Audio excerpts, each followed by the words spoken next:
Hey YouTube, let's go straight into what you need to start your glamping business. So what the consensus was people wanted to know what they needed to get started and how they could get started on a budget.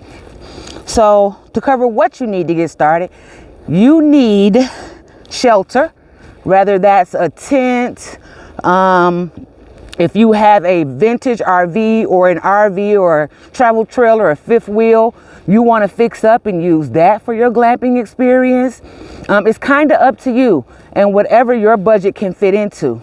I chose to go with the bale tent, and the reason I went with this tent was I was already looking at options for my campground. So because I was already planning the campground, it kind of made it a little bit easier for me to try out another product. Now I have this bale, I'm ordering a safari, then I'll be building an A-frame all during the winter time back here in my backyard, because I want to try all three of those out over the winter, and they're going to be my models. Besides the shelter, I think the most important thing for glamping is the bed. You need a bed that is on a frame that is a mattress. While a blow-up bed is nice and it will absolutely do, when people think, or when you tell a person glamping, they are thinking of sleeping in a real bed. What you want to do is introduce to them the fact that they can be in a camping setting and have a real bed. With that said, Amazon sells a bunch of bed frames. The one that I have in there is that metal frame, and it's up kind of high. You can actually put storage bins up under it, and then you just need whatever size mattress that you want. I'm going with memory foam, and I'm going with the queen size. But if you want to go with 2 twins, it's really up to you. Now, when I outfit this for multiple people or for a family and then with children, I'll be using the disco beds.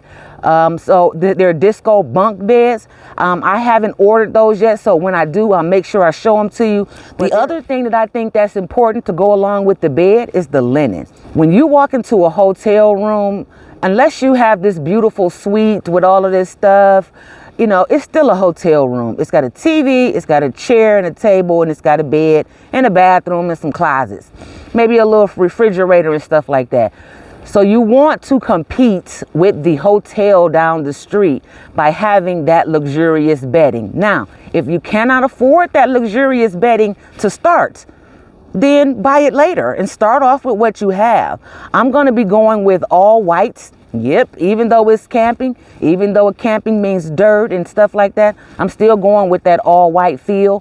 Where I live, there's Macy's, Bed Bath & Beyond, and then I can also order online. They all have a range of hotel bedding, and it's just about the thread count and cotton and Egyptian cotton. So I'm just going with a high thread count, all whites, and I'll use the throw blankets as my color. So far you need a shelter, you need a bed, frame, and a mattress, and then you need the linen. The other thing you need is lights. Lights just make it feel dreamy. So whether you're doing strip lights or twinkle lights, a solar light, you need some way of lighting up the inside of that tent at night. So if it's going to be at your own property and you're doing it like an Airbnb, if you can run power out to it with some kind of a power strip or a nice box where you can turn on lights, summer or winter, depending on where you live, you need a way of cooling and heating. A simple fan, what do you call that? Oscillating fan, and a plug-in heater will work just fine. And that's if you need those. You could always list it and say that you don't have those and that they must bring them. But if you're offering glamping and you want to offer that experience of just get out of your car and go into your new crib, their house, the glamping shelter that you provide for them, that's something you might want to throw in. And listen, you are in a house already. I know you have an extra fan around the house. I know you have some type of a heater. Go get them, clean them up, wipe them down, make them look brand new, and use what you already have. And most importantly, they need a place to go to the bathroom. I have an outhouse back here. I'll be building another bathroom structure that I plan on using at the campground as well as in the backyard for my glampers. And I bought the bathroom plan online from someone who already built it. So I'll put that link below. I believe the plan was $29. I absolutely love this thing. And I'm going to make a couple of changes to it. When they built it, they used a composting toilet, and I think that they're using the hole in the ground method. But you could buy a composting toilet. I am going to use a mixture of a composting and regular flushing toilet. Is something that I've been working on for the campground. Again, I've been working on this stuff for the campground anyway. So it'll be, I'm trying to find this